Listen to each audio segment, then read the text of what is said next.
செய்யுமா? மரணத்துக்கு தப்பு வைக்குமா?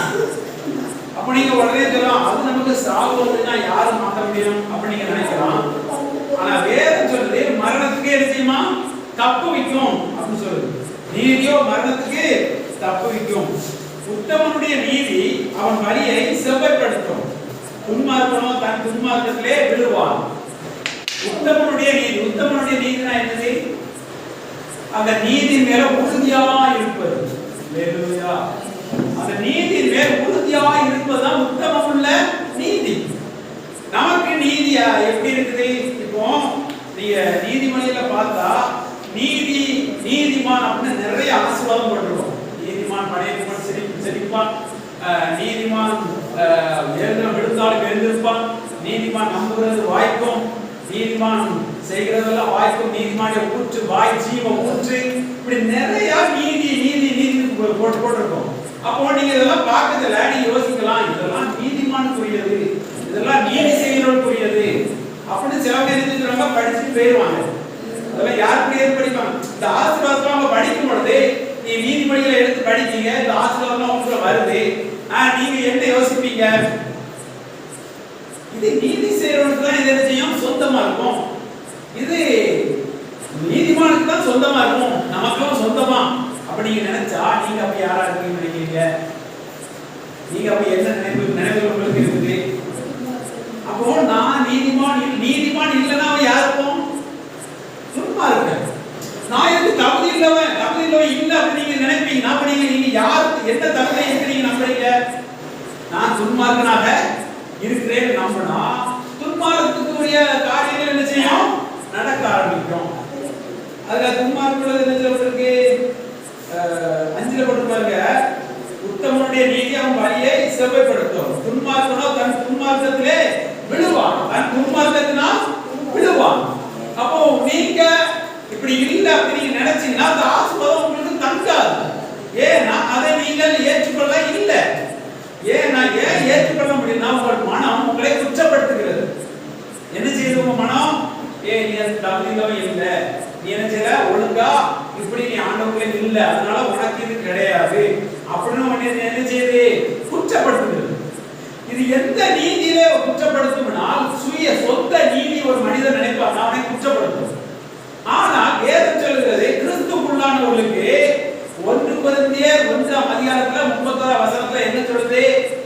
தேவனே அவரே தேவனால் நமக்கு நீதியும் பலனும் பரிசுத்தமும் ஞானமுமாக மீட்புமாக இருக்கிறார். இயேசு கிறிஸ்துவே நமக்கு எப்படி இருக்கிறார்? நீதியாக இருக்கிறார். நீங்கள் இயேசு கிறிஸ்துவை இருதயத்தில் விசுவாசிக்கிறபடினால் உங்களுக்குள்ள என்ன உண்டாயிருக்கிறது? நீதி உண்டாயிருக்கிறது. ஹல்லேலூயா. இப்போ நீங்க நம்புங்க. இப்போ நீங்க யோசிச்சு பாருங்க, இயேசு கிறிஸ்துவை நீங்க விசுவாசிக்கிறது உண்மைதானே? இயேசு கிறிஸ்து என் பாவத்தை சுமந்து தீர்த்தார் நீங்க விசுவாசிக்கிறது உண்மைதானே? இயேசு எனக்காக என் பாவத்தை தான் சுமந்து மரித்தார் என்பதை நீங்க விசுவாசிக்கிறீங்களா? அதோட கூட நானும் பழைய மனுஷன் மரித்துட்டேன் என்று விசுவாசிக்கிறீங்களா? மறுபடியும் அவர் உயிர் தெழுந்தார், அப்பொழுது நானும் உயிர் தெழுந்திருக்கிறேன் என்பதை நீங்கள் விசுவாசிக்கிறீங்களா? நீங்கள் ஒரு நீதிமான். ஹல்லேலூயா. இந்த ரெண்டையும் நீங்கள் விசுவாசிக்கும் பொழுது வேதம் உங்களை பார்த்து சொல்லுகிறது, நீ ஒரு நீதிமான். ஏன்னா நீ மறுபடியும் பிறந்தவன், அவன் பாவியான மனுஷன் அல்ல, அவன் நீதிமான், அவன் தேவனுடைய பிள்ளை, அவன் தேவனால் பிறந்தவன். ஏன்னா அவன் விசுவாசிக்கிறான், இயேசு கிறிஸ்துவினால் நான் பிறந்திருக்கிறேன், இயேசு கிறிஸ்துவோடு நானும் பாவத்துக்கு மரித்து விட்டேன் என்று விசுவாசிக்கிறபடினால் உங்களுக்கு நீதி உண்டாகிறது. இப்ப சொல்லுங்க, இந்த நீதிமான் என்கிற ஆசீர்வாதம் உங்களுக்கு சொந்தமானது. ஹல்லேலூயா. உங்களுக்கு அது சொந்தமானது. உங்களால் இருதயத்தில் ஏற்றுக்கொள்ள முடிகிறதா? உங்களுக்கு இப்படிப்பட்ட வார்த்தைகளை உங்களால் ஏற்றுக்கொள்ள முடிகிறதா? நீதிமான் மரணத்துக்கு தப்புவிக்கும், நீதியோ நீதி நிச்சயமா மரணத்துக்கு தப்புவிக்குமா? அப்போ ஒரு மரண சூழ்நிலைகள் வந்தாலும் நீங்கள் விசுவாசிக்கலாம், அந்த மரணத்துக்கு என்னை தப்புவிப்பார் என்று வேதம் என்னை குறித்து எழுதியிருக்கிறது. என்னை குறித்து தேவன் சொல்லியிருக்கிறார், மரணம் நீதியோ மரணத்திலிருந்து தப்புவிக்கும். நான் இயேசு கிறிஸ்துவின் நீதியுடையவனாக இருக்கிறேன், நான் தேவனால் உண்டான நீதியை தரித்திருக்கிறேன்.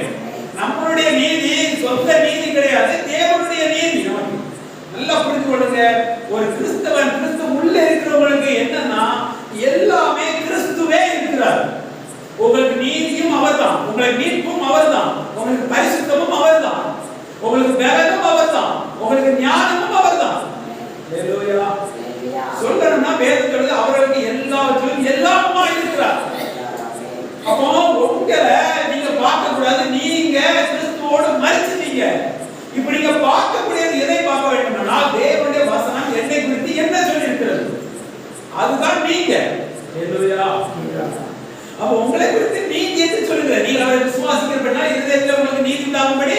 விசுவாசிக்கிறீர்கள். அப்போ நீங்க என்ன செய்யலாம்? மரணத்துக்கு தப்புவிக்கப்படுவீங்களாம். மரணத்துக்கு ஏதுவான சூழ்நிலைகள் இருக்குங்க.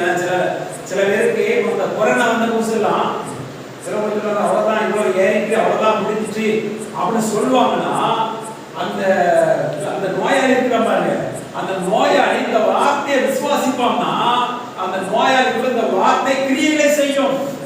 அந்த நோயாளி இந்த வார்த்தையை உறுதியாய் பிடிச்சிருப்பாங்கன்னா, அதாவது சூழ்நிலை பிடிச்சிருக்கிறதுலையும் மூச்சு திணறிட்டு போதும் வைங்களேன், அப்படி கூட கொஞ்சம் மூச்சு திணறிட்டே போதும், அப்பவும் உறுதியாய் பிடிச்சு கொண்டிருக்கும் பொழுது அந்த விசுவாசம் அவனை உயிர்ப்பிக்கும். அந்த விசுவாசம் அவனை உயிர்ப்பிக்கும்.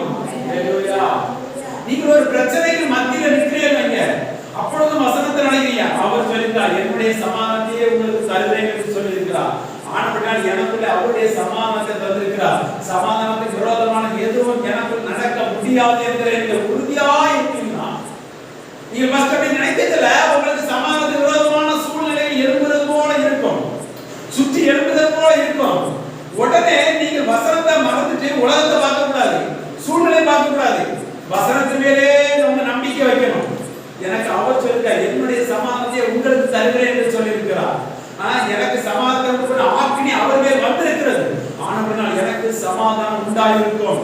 சமாதானத்துக்கு விரோதமான எதுவும் வாய்க்கவே செய்யாது என்பதை நீங்க உறுதியாக இருக்கும் பொழுது நீங்க ஜெயிக்கிறவராக இருப்பீங்க. அந்த விசுவாசம் உங்களை மீட்கும். இதெல்லாம் நீங்க உறுதியாக பிடிச்சிருக்கணும். கடன் இருக்கிறவங்க உறுதியாக நம்பணும். நான் அநேக காரியங்களுக்கு கடன் கொடுக்க போகிறேன் உறுதியா இருக்கணும். வீடு வாசல் இல்லாதவங்க உறுதியாய் நம்பணும். அவர் சொன்னார், அவர் பாழான ஸ்தலங்களை எடுப்பித்து கட்டுவார். சீயோனுக்கு வருகிறவர்கள் பாழான ஸ்தலங்களை எடுப்பித்து கட்டுவார்கள் என்று சொல்லப்பட்டிருக்கிறது. நான் சீயோனுக்கு போகிறேன். சீயோனா தேவனுடைய திருச்சபை, தேவனுடைய வீடு. நான் அங்கே போகிறேன், எனக்கு என் தேவன் தருவேன் என்று சொல்லி இருக்கிறார். அது மாறாது என்று உறுதியா இருக்கணும்.